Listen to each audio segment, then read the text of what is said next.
Escola Bíblica Dominical, conhecendo o Antigo Testamento. E hoje nós estudaremos o livro de Êxodo. Enquanto Gênesis relata o começo do mundo, o começo da humanidade, o começo da sociedade, Êxodo nos mostra o início de um povo que foi escolhido por Deus para torná-lo conhecido entre as nações. Em Gênesis, esse povo de Deus entrou no Egito como uma família. E em Êxodo nós vemos eles saindo para o deserto já como uma grande nação. Vamos a uma visão panorâmica do livro. Algumas informações básicas: o autor é Moisés, a data aproximada 1440 a.C., o local foi escrito durante a peregrinação no deserto, durante os 40 anos. O alvo era instruir o povo de Israel, versículo-chave Êxodo capítulo 1, versículo 8, entre mentes, levantou-se um rei que não conhecia José. E aí a gente vê toda uma guinada na história deste povo no Egito, que começa a escravidão. Então, a palavra-chave é salvação. A importância de estudarmos o livro do Êxodo é que aqui nós vemos a redenção de Israel, que nos ajuda a entender o plano de Deus para a nossa própria salvação. Por meio da aliança, Deus preparou seu povo para a vinda de Cristo. Os seus justos padrões nos levam a reconhecer o quanto nós precisamos de um Redentor. Há mais simbolismos apontando para a pessoa de Cristo nesse livro do que em qualquer outra parte das Escrituras. Um esboço do livro. Em Êxodo, capítulo 1 até o capítulo 6, fala sobre a escravidão no Egito. Do capítulo 7 ao capítulo 12, tem a narrativa das 10 pragas. Dos capítulos 13 aos 18, é a história do Êxodo propriamente dita, saída do Egito. Do capítulo 19 a 24, a entrega da lei ao povo, um novo mandamento, orientação, a constituição, que seria os parâmetros que o povo deveria seguir. Capítulo 25 até o capítulo 40, a construção do tabernáculo, as ofertas que foram dadas, as orientações, as especificações que Deus deu para a construção do tabernáculo. Êxodo, se nós fôssemos resumir numa só sentença, sintetizar a ideia, podíamos dizer que Deus está aqui redimindo os israelitas da escravidão, resgatando eles da escravidão e os leva para uma nova vida, mostrando a sua vontade e fazendo-se presente no meio deles por meio do tabernáculo. Vamos pensar numa visão geral ou panorâmica do livro. Deus tem propósitos para as nossas vidas. E a gente pode tomar aqui como exemplo a vida de Moisés. Deus tinha um propósito na vida dele, mas não usou ele de imediato. O preparou durante 40 anos no palácio, o preparou durante mais 40 anos no deserto, para depois ele servir ao Senhor por 40 anos. Em Êxodo capítulo 2, versículos 5 e 6, nós vemos ele sendo salvo pela filha de Faraó, numa época que todos os outros meninos estavam sendo mortos. Mas no capítulo 2, versículos 7 a 10, ele foi educado nas duas culturas. Por isso ele tinha capacidade de entender, administrar e lidar muito bem, tanto com hebreus como com os egípcios. E o capítulo 3 nos mostra que Deus o leva para um estágio no deserto, aprender a cuidar de ovelhas, aprender a caminhar e peregrinar nas estradas do deserto, e depois ele teria que cuidar de um outro grande rebanho, que seria o povo de Deus, também no deserto. Os destaques neste livro, podemos dizer que Êxodo é uma espécie de diário de viagem. Vemos em Êxodo o registro da maior viagem coletiva de todos os tempos. Nós não sabemos exatamente o número de pessoas que saíram do Egito. Não foram só os hebreus, outros escravos saíram juntos. Não se sabe se o número, a interpretação que foi feita do texto é exata, mas se for exata, diz o texto que foram 600 mil homens, além de mulheres e crianças. Seja lá qual for o número, era algo extraordinariamente imenso. E eles andaram durante 40 anos pelo deserto sem passar falta de coisa alguma. Ouviram a lei de Deus, foram guiados, protegidos e sustentados pelo Senhor. Temos também no livro alguns estilos literários diferentes. O livro começa com uma narrativa histórica. Depois de atravessar o mar, nós vemos Moisés, Miriam e todo o povo entoando canções e hinos de louvor ao Senhor. No deserto, Deus instituiu leis, estabeleceu um código penal para poder nortear os caminhos de Israel. Também nós temos, dentro do livro de Êxodo, a confecção do tabernáculo. O tabernáculo foi montado no deserto e serviu como uma figura do que viria a ser Cristo e qual seria a sua obra. Ele indicava a presença do próprio Deus no meio do povo, assim como nós temos revelado que Cristo é Emmanuel, Deus conosco, que habita entre nós. Algumas curiosidades no livro de Êxodo. A primeira delas é lembrar que Faraó não é o nome de algum regente, mas um título de dinastia. No Egito, os monarcas recebiam esse título de Faraó antes do nome. Por exemplo, o provável meio-irmão de Moisés era Tutmoses III, é o nome dele, mas antes desse nome vinha a palavra Faraó. Embora não cite nomes, a história narrada em Êxodo acompanha o período de 5 governantes do Egito: Amose, Amotep I, Tutmoses I, Tutmoses II, Hatshepsut. Esse nome é complicado e é uma rainha. Ela é, na verdade, a mãe adotiva de Moisés, que se tornou faraó, a única faraó na história de 3 milênios do Egito. Houve a rainha Cleópatra, mas faraó apenas uma mulher. E Tutmoses III, que venceu o faraó das pragas do Egito, do Mar Vermelho, que morreu na perseguição aos israelitas. Outra curiosidade é que cada uma das pragas foi um tipo de desafio às divindades cultuadas no Egito. O Deus Eterno desmascarou o falso poder que era alegado a elas, a fim de mostrar a sua soberania absoluta e o seu poder absoluto. Não apenas para mostrar, mas para tirar a divindade, a idolatria, o politeísmo da cabeça do seu povo. Porque durante esse tempo todo que eles viveram no Egito, eles adquiriram algumas coisas da cultura egípcia, inclusive as suas crenças. A mensagem que foi anunciada foi muito bem clara através das 10 pragas, tanto para os israelitas como para os egípcios. A mensagem era: o Deus de Israel é o único Deus e é o todo-poderoso Deus. E quando Deus feriu as águas do Nilo através de Moisés, ele desmascarou os deuses Rapi, Osíris e Taured, que eram os doadores da vida aquática. Com a praga das rãs, Deus desmascarou Retek, a divindade da procriação e da ressurreição. Multiplicou e depois matou as rãs, infestando a terra, fazendo com que desse purulência, virulência, pestilência nas pessoas e no gado. Deus desmascarou Queb, o criador do solo fértil, fez do solo uma praga.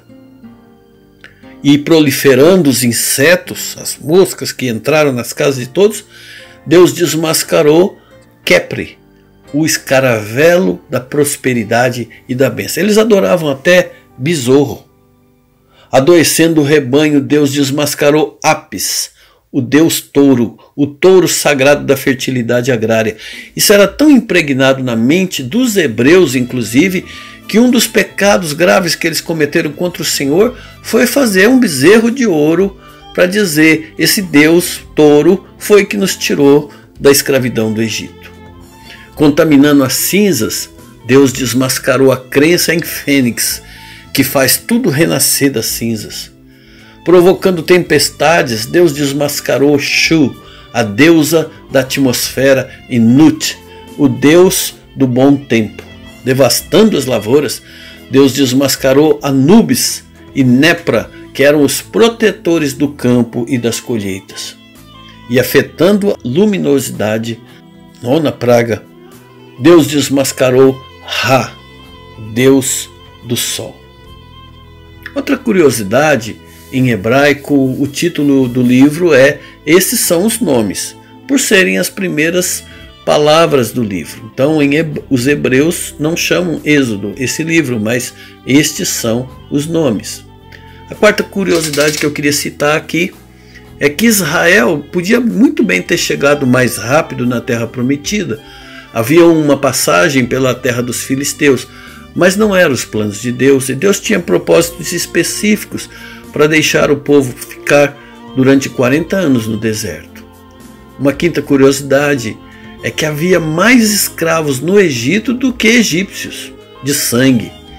Todos eles acreditavam, tanto os escravos estrangeiros, como os nacionais, como os hebreus, adquiriram essas crenças, acreditavam numa vida após morte, diferente do que é pregado na Bíblia.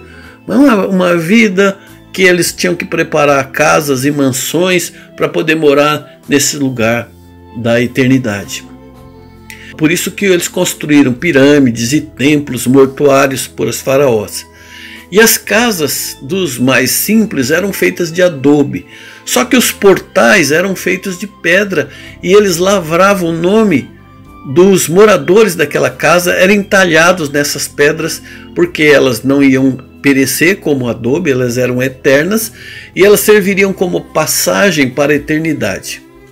Por isso Deus na Páscoa mandou que pintasse esses umbrais, passasse por cima desses nomes que estavam talhados na pedra, o sangue do Cordeiro, para fazer com que o povo soubesse que não era aquela porta que livraria eles, mas o sangue naquela porta, o sangue em nossas vidas, o sangue do sacrifício.